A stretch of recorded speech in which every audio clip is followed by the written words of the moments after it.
இமயக்குருவின் இதய சீடன். கேதார்நாத் புதிய திறப்புகள். துங்கநாத் மற்றும் மட்மகேஸ்வர் பயணத்தை முடித்துக்கொண்டு சோனப்பிரயாக் குப்தகாசி மூலமாக கேதார்நாத்தை அடைந்தோம். 2 கஸ்தூரி மான்களை பார்த்ததைத் தவிர குறிப்பிடுமாறு வேறு எதுவும் இச்சமயம் நடக்கவில்லை. ஸ்ரீகுரு பாபாஜியை தரிசிக்கும் எனது ரகசிய ஆசை மட்டும் நிறைவேறாமலேயே இருந்தது. கேதார்நாத்தில் அவரை சந்திக்கலாம் என்று நம்பலாமா என்று கேட்டபோது குரு என்னை கண்டித்தார். கிரியா யோகம் மற்றும் ஆன்மீக பயிற்சிகள் ஆகியவற்றின் குறிக்கோள் பாபாஜி மகாராஜை பார்ப்பதற்காக அல்ல, படிப்படியாக ஒருவர் தன்னை பரிசுத்தமான தெய்வீக மனிதராக மாற்றிக்கொள்வதற்காகவே என்றார். ஸ்ரீகுரு பாபாஜியின் தரிசனம் தேவைப்படுகிறது என்றால் அவரே யாரும் கேட்காமலே வந்து தரிசனம் கொடுப்பார் என்றும் கூறினார். மிக உயர்நிலையில் உள்ள அந்த குரு எங்கேயாவது எப்பொழுதாவது என்னுடன் அளவலாவுவார், எனக்கு செவி செய்ப்பார் என இன்னமும் நம்பினேன். மந்தாகினியின் இடையில் உள்ள பாலத்தை கடந்து கோவிலுக்கு செல்லும் வழியான ஒரு குறுகிய தெருவில் நுழைந்ததும் இடது பக்கம் மலை மேல் சில குடில்கள் கட்டப்பட்டிருப்பதை காண்பீர்கள். அவை அங்கிருக்கும் இயற்கை குகைகளை விரிவாக்கி மாற்றி அமைத்தவையாகும். அங்கே யோகிகள் தனிமையில் தங்கியிருப்பார்கள்.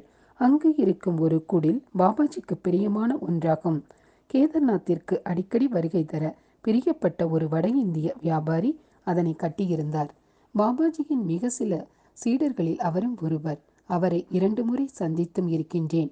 1983 புதுதில்லியில் அவர் இயற்கை எய்தினார். பாபாஜியும் நானும் அந்த குடிலுக்கு போய் சேர்ந்தோம். குடில் சுத்தமாகவும் தங்குவதற்கு ஏற்றதாகவும் இருந்தது. ஒரு மூலையில் 1 வார காலத்து தூணியை எரிப்பதற்கு தேவையான விறகுகள் சேகரித்து வைக்கப்பட்டு இருந்தன. நற்குணங்கள் பொருந்திய அந்த வட இந்தியர் தனது சமையல்காரரிடம் பாபாஜி வந்தால் அவருக்கு தினமும் 2 வேளை உணவும் காய்ச்சிய பாலையும் குடிலுக்கு கொண்டு வரும்படி உத்தரவு இட்டிருந்தார். குகையிலிருந்து தெரிந்த காட்சி வினோதமாக இருந்தது.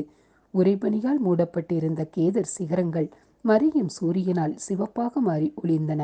எங்களை சுற்றியிருந்த கேதர் மலைத்தொடர் பனியால் ஆன வெண்ணிறை ஆடை அணிந்து நின்றன. மிக கடுமையான குளிர் இருந்த பொழுதும் பாபாஜியுடன் நான் இங்கே பல நாட்களை ஆனந்தமாக கழித்தேன். ஒவ்வொரு நாள் காலையிலும் லிங்கத்தை தரிசிக்க கோவிலுக்கு செல்வோம்.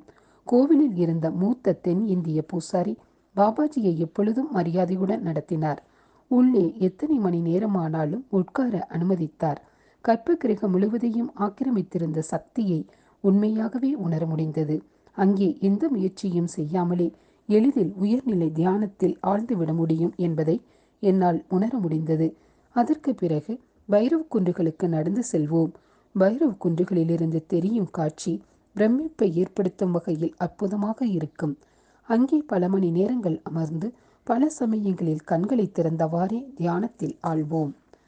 குன்றில் பைரவ்நாத்தின் சிலை பிரதிஷ்டை செய்யப்பட்டிருந்த இடத்தின் அருகில் 2 குடில்கள் இருந்தன. ஒன்றில் சடைமுடியுடன் கூடிய உதாசி சாது ஒருவர் தங்கியிருந்தார்.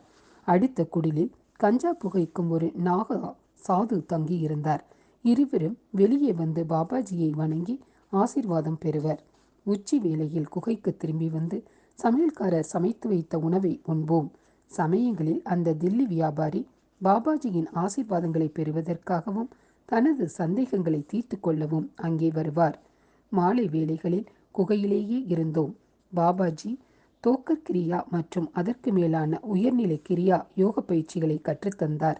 எனக்கு ஏதாவது சந்தேகங்கள் இருந்தால் அதனை பற்றி பொறுமையுடன் ஆராய்ந்து பேசுவார். இரவில் உணவிற்கு பிறகு நெடுநேரம் தூணியின் எதிரில் அமர்ந்து தியானத்தில் ஆழ்வோம். அதன் பின்னர் நான் தூங்கப் போவேன். பாபாஜி மட்டும் எப்பொழுதும் போல் தூணியை எதிர்நோக்கி கொஞ்சம் கூட அசையாமல் சிலை போல வீற்றிருப்பார். இப்படியே 6 நாட்கள் இன்பமாக கழிந்தன. 7வது நாளன்று பாபாஜி என்னிடம் நான் 4 நாட்கள் எனது குருவோடு இருப்பதற்காக போக வேண்டும். இப்பொழுது அவர் இங்கே அருகில்தான் இருக்கின்றார். ஆனால் உன்னை என்னுடன் அங்கே கூட்டிச் செல்ல முடியாது என்று கூறிவிட்டு என்னையே உற்று பார்த்தார். பிறகு அவரே தொடர்ந்து ஒரு முக்கியமான செய்தியை சொல்லப் போகிறேன். கவனமாக கேள். நாளை காலை ஸ்ரீ பாபாஜியால் அனுப்பப்படும் 3 மனிதர்கள் உன்னை சந்திப்பார்கள். ஒரு சில செயல் முறைகளுக்காக அவர்கள் உன்னை ஒரு ரகசிய இடத்திற்கு அழைத்து செல்வார்கள். அந்த செயல் முறைகள் உனது மூளையை பலதரப்பு சக்திகளுக்கு திறந்துவிட ஏதுவாக செய்யும். மேலும் உன் ஆன்மீக வளர்ச்சிக்கு உதவியாகவும் இருக்கும். நீயும் நானும் மட்டும் அறிந்த சங்கீத மொழியை அவர்கள் உன்னிடம் கிசுகிசுப்பார்கள். அவர்களுடன் நீ பயமின்றி பாதுகாப்பாக செல்லலாம். அவர்கள் உன்னை அழைத்து செல்லும் இடத்தில் நான் இருப்பேன். ஓய்வு எடுத்து உன்னை தளர்த்திக்கொள். பயிற்சிகளை தொடர்ந்து செய்து கொள். இன்றைய இரவு எதையும் சாப்பிட வேண்டாம். நிறைய தண்ணீர் குடி என்று கூறி எனது தலையை பாசத்துடன் தொட்டுவிட்டு சென்றார். அவர் மூலமாக நான் ஸ்ரீ குரு பாபாஜியை பார்க்க மிகவும் ஏங்கிக் கொண்டு இருக்கிறேன் என்று செய்தி சொல்ல நினைத்தேன். ஆனால் அமைதியாக இருப்பதே நல்லது என்று நினைத்து சும்மா இருந்துவிட்டேன். அவருக்கு தெரியும். அதனால் வேறு ஒன்றும் சொல்ல தேவையில்லை. எதுவும் சரியான சமயத்தில் சரியாக நடக்கும். மறுநாள் காலையில் பாபாஜி குறிப்பிட்ட 3 பேர்களும் வந்தார்கள். மூவரும் உடலில் ஒரு மூடி கூட இல்லாமல் ஒரே மாதிரி அழகான நிறத்துடன் இருந்தார்கள். இடுப்பிலிருந்து முழங்கால் வரை ஒரு வெள்ளை துணியை வேஷ்டி போல் அணிந்து இருந்தார்கள். கால்களில் மரத்தாலான காலணிகளை அணிந்து இருந்தார்கள். அவை நடக்கும் பொழுது ஒருவித டக் டக் சத்தத்தை எழுப்பியவாறு இருந்தது. நீளமான பழுப்பு நிற மற்றும் கருநிற முடி தோள்வரை வளர்ந்து புரண்டது. கண்களை விடுத்து மீதி முகத்தை சிறிய பச்சை நிற துணியால் ஜைன துறவிகளைப் போல மூடியிருந்தார்கள். அவர்களது பரந்த நெற்றியும் பழுப்பு நிற கண்கள் மட்டும் தெரிந்தன. இந்தியில் உறுதியான மிருதுவான குரலில் ஒருமித்த குரலில் பேசினார்கள். மது, ஒரு சில காரிய கிரமங்களுக்காக ஒரு இரகசிய இடத்திற்கு உன்னை கூட்டிச் செல்ல நாங்கள் அனுப்பப்பட்டு இருக்கின்றோம். எங்களுடன் வா. பாபாஜி என்னிடம் கூறிய சங்கேத வார்த்தைகளை கூறுங்கள் என்றேன். அவர்கள் ஒற்றுமையாக அந்த சங்கேத வார்த்தைகளை கிசுகிசுத்தார்கள். நான் எந்தவித தயக்கமும் இல்லாமல் அவர்களை தொடர்ந்தேன். மலையில் இருந்து இறங்கினோம். கோவிலை கடந்து அதற்கும் பின்னால் சென்றோம். ஓரிடத்தில் நின்று, இந்த இடத்திலிருந்துதான் ஆதிசங்கரர் இந்த இரகசிய பாதையை தொடர்ந்து சென்று ஸ்ரீகுருவினை சந்தித்தார். அதன் பின்னர் அவர் பொதுஜனங்களின் பார்வையில் இருந்து மறைந்துவிட்டார் என்று கூறினார்கள். ஏறத்தாழ 10 நிமிடங்கள் நடந்து சென்ற பிறகு, மன்னிக்கவும், உனது கண்களை கட்ட வேண்டும் என்று கூறி எனது கண்களை துணியால் கட்டி அழைத்து சென்றார்கள். சற்று நேரத்திற்கு பிறகு ஏதோ ஒரு கதவை திறப்பது போன்று சத்தம் கேட்டது. பிறகு சரிவாக இறங்கும் பாதையில் என்னை கீழே இறக்கி சென்றார்கள். திடீரென ஏற்பட்ட அமைதியாலும் வீசிக்கொண்டு இருந்த குளிர்ந்த காற்று நின்றுவிட்டதாலும் நாங்கள் மலை நதியின் கீழே பூமி மட்டத்திற்கு கீழே துளைக்கப்பட்ட சுரங்கப்பாதை ஒன்றில் இருப்பதாக ஊகம் செய்தேன். ஓரிடத்தில் நிற்க வைக்கப்பட்டேன். கற்பூரம், சாம்பிராணி ஆகியவற்றின் நறுமணத்தை நுகர்ந்தேன். கண்கட்டு அவிழ்க்கப்பட்டது. பூமிக்கு கீழே உள்ள ஒரு குகையில் இருப்பதை தெரிந்து கொண்டேன். எண்ணெய் விளக்குகள் எரிந்து கொண்டு இருந்தன. குகையின் மையத்தில் எரிந்து கொண்டிருந்த அக்னி குண்டத்தில் இருந்து நறுமணம் வீசிக்கொண்டு இருந்தது. குகையின் ஒரு மூலையில் பாபாஜி இருந்ததைக் கண்டு நிம்மதி அடைந்தேன். பயப்படாதே, உனது மூளையில் சில சக்தி மையங்களை தியானத்திற்கு அப்பாற்பட்ட பரிமாணங்களின் மூலம் தூண்டிவிட வேண்டி உள்ளது. நமக்கு நிறைய நேரம் இல்லை. இந்த மையங்கள் உடன் தூண்டப்படவில்லை என்றால் உயர் பரிணாமங்களை அடைய வேண்டியது உனது சக்தி தடங்கள் பல ஜன்மங்களை எடுத்த பின்னர்தான் திறக்க ஆரம்பிக்கும். நமது முன்னோர்கள் உபயோகித்து வந்த இந்த சோமபானத்தை குடி. உனக்காகவே விசேஷமாக தயாரித்து இருக்கின்றோம் என்று பாபாஜி எனக்கு தைரியம் அளித்தார். ஒரு வெள்ளி கிண்ணத்தில் நிரப்பப்பட்ட வெளிர் பச்சை நிற திரவத்தை நீட்டினார். வஜ்ராசனத்தில் அமர்ந்து கசப்பும் இனிப்பும் கலந்து பக்குவம் செய்யப்பட்ட அந்த திரவத்தை குடித்தேன். கல்லூரி நாட்களில் எனது நண்பன் ரஞ்சித்துடன் அரை பாட்டில் பீரை சாப்பிட்ட பொழுது எப்படி இருந்ததோ அப்படி உணர்ந்தேன். சற்று நேரத்தில் அந்த பானத்தின் தாக்கம் தீவிரமானது. என்னை அழைத்து வந்த 3 நண்பர்களும் சப்பனமிட்டு அமர்ந்து சாம வேத ஸ்லோகங்களை உச்சரித்து கொண்டு இருந்தனர். எனது மனம் அந்த உச்சாடனங்களுடன் ஒன்றி வியாபித்து விஸ்தீரணம் அடைந்து உடலில் இருந்து வெளியே சிதறி சிதறி விழுந்தது. பல வண்ண விளக்குகள் தெரிந்தன. LSD போன்ற போதைப்பொருள் அனுபவங்கள் பற்றி படித்து இருந்தது நினைவிற்கு வந்தது. இடது பக்கம் இருந்த கல் திண்ணைக்கு பாபாஜி என்னை ஜாக்கிரதையாக கூட்டிச் சென்று மல்லாக்க சவாசனத்தில் படுக்க வைத்தார். கண்களை மூடிக்கொள். உனது உள் மனது உடலை விட்டு மெதுவாக சுலபமாக வெளியே வரட்டும் என்று பாபாஜி கூறினார். அவரது குரல் எங்கோ தொலைதூரத்தில் இருந்து வருவது போல் இருந்தது. நான் குகையின் வெளியே இடது பக்கத்தில் இருந்து கொண்டு திண்ணையில் கிடத்தப்பட்டிருந்த எனது உடலை நானே ஆச்சரியத்துடன் பார்த்து கொண்டு இருந்தேன். பாபாஜியின் வழிகாட்டுதலுக்கு ஏற்ப உடன் வந்த மூவரும் வேதத்தை உச்சரிப்பதை நிறுத்திவிட்டு ஒரு கருப்பு அரைக்கோளத்தை கொண்டு வந்து எனது தலையின் அருகில் வைத்தனர். அதிலிருந்து நீண்ட வீணை தந்தி அல்லது நான் போன்ற 2 கம்பிகளை வெளியே எடுத்து அதனை எனது தலையின் 2 பக்கங்களிலும் இணைத்தனர். பிறகு அரைக்கோளத்தின் மேல் அழுத்தினார்கள்.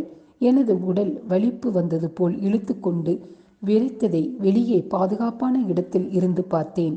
பாதுகாப்பாக இருந்தாலும் நான் பார்த்த காட்சி என்னை மிகவும் பயமுறுத்தியது. அடுத்த நிமிடம் நான் எனது உடலுக்குள்ளேயே வந்துவிட்டதையும் பயங்கரமான வலிப்புகளுக்கு உள்ளாக்கப்படுவதையும் உணர்ந்தேன்.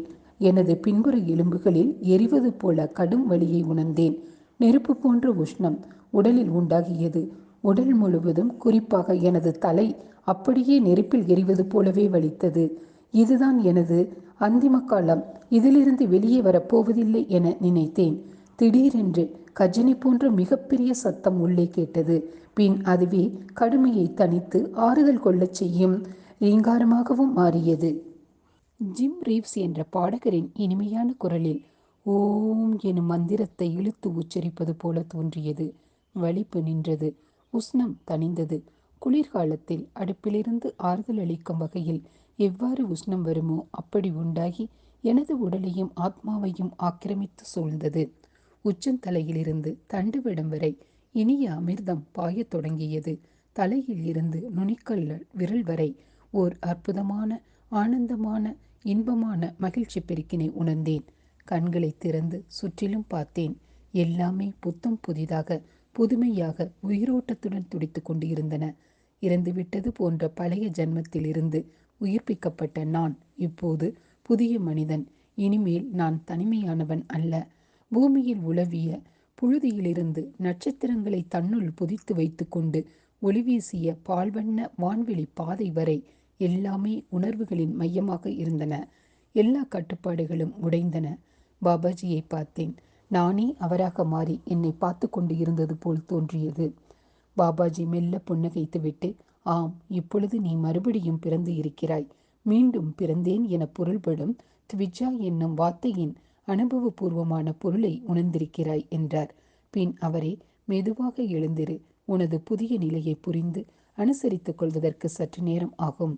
குழந்தையைப் போல நீ தவழ்ந்து செல்ல வேண்டும். பிறகு உட்கார வேண்டும். இறுதியாக தட்டு தடுமாறி நடந்து பயிற்சி செய்து நிலையாக, உறுதியாக வயது வந்த மனிதர்கள் நடப்பது போல நடக்கும் வரை பழக வேண்டும். உனக்கு ஆசீர்வாதங்கள். ஸ்ரீ குரு பாபாஜி தனது பழைய சீடன் மதுவை ரிஷிகேசியில் கூடிய விரைவில் பார்ப்பதாக உறுதி கொடுத்து இருக்கின்றார். இப்பொழுது நமது குகைக்கு செல்வோம். கண்களை மூடிக்கொள். பத்மாசனத்தில் அமர்ந்து கொள் என்று சரம் சரமாக ஆணையிடுவது போல கூறினார். அவரது ஆணைக்கு கீழ்ப்படிந்தேன். கண்களை மூடி பத்மாசனத்தில் அமர்ந்தேன். ஒரு சக்தி மிக்க காற்று வீசி என்னை தூக்கி அடிப்பது போல தோன்றியது. சில நொடிகளில் நான் கீழே இறங்குவதை உணர்ந்தேன்.